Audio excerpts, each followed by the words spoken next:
nas águas escuras e silenciosas do rio Parnaíba, no Piauí. Existe uma lenda que atravessa gerações e continua assombrando pescadores, ribeirinhos e moradores antigos.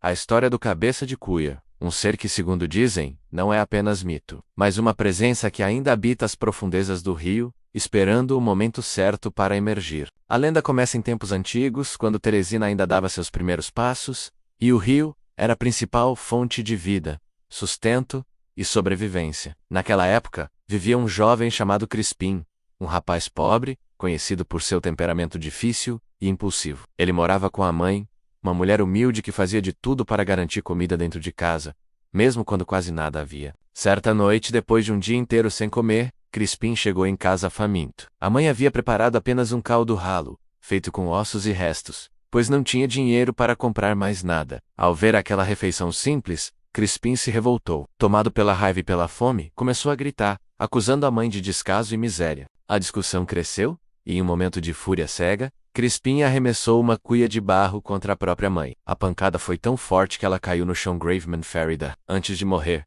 porém, a mulher lançou uma maldição que ecoaria para sempre nas águas do Parnaíba. Disse que o filho jamais teria descanso, que se tornaria um monstro, e que só se libertaria quando devorasse 7 moças, chamadas Maria. Naquele mesmo instante, a transformação começou. Dizem que o corpo de Crispim foi se deformando. Sua cabeça cresceu de maneira grotesca, assumindo o formato de uma enorme cuia. Desesperado, ele correu em direção ao rio e mergulhou, desaparecendo nas águas profundas. Desde então, nunca mais foi visto como homem. Assim nasceu o Cabeça de Cuia. Segundo os relatos mais antigos, a criatura possui corpo humano e cabeça desproporcional, arredondada, lisa, semelhante a uma cuia de barro. Seus olhos seriam fundos, escuros, e seu grito ecoaria pelo rio durante a noite, confundindo quem o escuta. Com o passar dos anos, o que era apenas uma lenda passou a se misturar com relatos assustadores. Pescadores começaram a desaparecer. Canoas eram encontradas à deriva, sem sinais de luta. Redes apareciam rasgadas, como se algo extremamente forte tivesse passado por ali. Alguns afirmam ter visto uma sombra enorme se movendo sob a água, acompanhando silenciosamente quem se aventurava sozinho pelo rio. Outros dizem que, em noites de lua cheia, o rio fica estranho, pesado, como se algo estivesse observando. Há quem jure que ouviu o lamento do Cabeça de Cuia, um som grave, quase humano, misturado com bolhas e o movimento da água. Um som que paralisa o corpo e faz o sangue gelar. Com o tempo, surgiram versões ainda mais sombrias da lenda. Algumas dizem que o monstro não ataca qualquer pessoa. Ele escolheria suas vítimas, observando, esperando. Outras afirmam que o Cabeça de Cuia tenta cumprir a maldição imposta pela mãe, buscando as 7 Marias para enfim morrer e encontrar descanso. Mas o mais assustador é que, segundo os moradores antigos, ele nunca conseguiu completar a maldição. Há relatos de mulheres chamadas Maria, que afirmam ter sido perseguidas por algo no rio, puxadas pela água, ou quase arrastadas para o fundo. Algumas escaparam por pouco. Outras nunca foram encontradas. Oficialmente, os desaparecimentos são tratados como acidentes, afogamentos, correntes fortes, falta de cuidado. Mas para quem vive às margens do Parnaíba, a explicação é outra. Eles dizem que o rio tem dono. Durante décadas, o Cabeça de Cuia se tornou parte do imaginário popular do Piauí.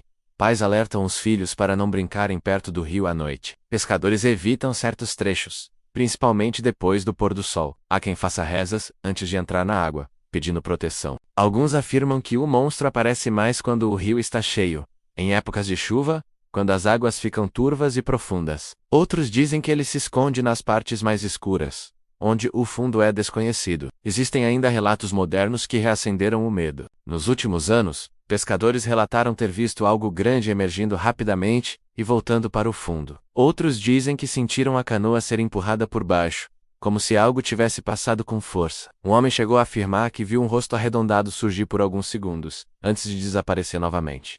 Seria imaginação, medo coletivo, ou algo realmente habita aquelas águas? Especialistas em folclore afirmam que a lenda do Cabeça de Cuia carrega um forte simbolismo. Fala sobre culpa, violência, punição e a relação do homem com a natureza. O rio, nesse caso, seria tanto refúgio quanto castigo. Mas no sertão e no Nordeste profundo, nem tudo precisa de explicação acadêmica para ser real. Para quem vive ali, o Cabeça de Cuia não é apenas uma história.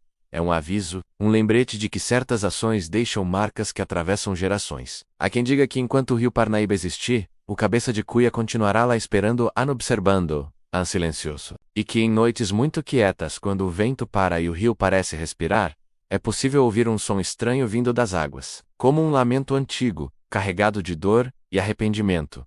Talvez seja apenas o rio. Ou talvez seja algo que nunca encontrou descanso. E agora, eu te pergunto, você acredita que o cabeça de cuia é apenas uma lenda, ou o sertão, e seus rios guardam mistérios que preferem permanecer escondidos? Se você gostou desse relato, curta o vídeo, se inscreva no canal Mistérios do Sertão 54, compartilhe e deixe nos comentários. Você teria coragem de entrar no rio Parnaíba à noite? Porque, no sertão, nem toda história é apenas imaginação.